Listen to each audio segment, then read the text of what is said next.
the Mafiti Dynasty panguva ino vakomana vano ataka 2030 vanonyasa kuonekwa kunzi vari against vision 2030 kunyange vari kuZANU PF vobuda pachena vane solid evidence yekunyasa kuratidza kuti aiwa tingaita constitutional amendments tingapostpona 2028 polls but they stood behind. Ndo nayo nayo yakakubatira panapa. Saka pina mashoko obuda nyogwa panguva ino don't subscribe or like on the bell icon.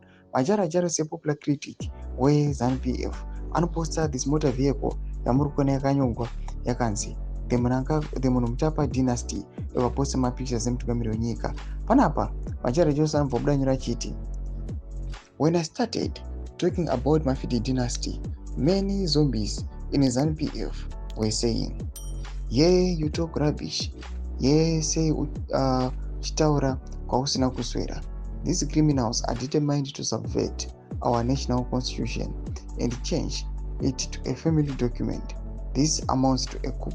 Do mashoko anoita panguva ino anobva posta this picture amuri kuona iri muri yeZimbabwe riri kuona kwanzi mota yemember yeZANU PF yakaprintiwa zvamuri kuona izvi. Zvinozobuda pachena kuti ndo kwatiri kunanga senyika ende ndo patava. Majara Jose ari kutaura nyaya kuti ndakamboya ndikamboitaura long back kuti aiwa Dynasty rambai zvenyu kana munganditi yeye ndinotaura rubbish kana kwandisina kuswera but ndo kune aim ndo kwakanangiwa but azova achitaura nawo yekuti aiwa zvichazolida to equal.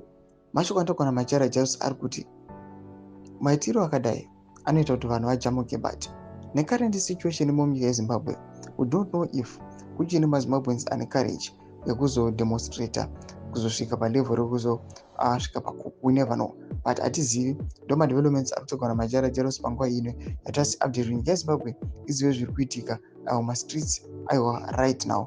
Nakumasection medu zofunguro aim kuti kudii pamusoro pechiriko ichi. So subscribe or like, check on the bell icon.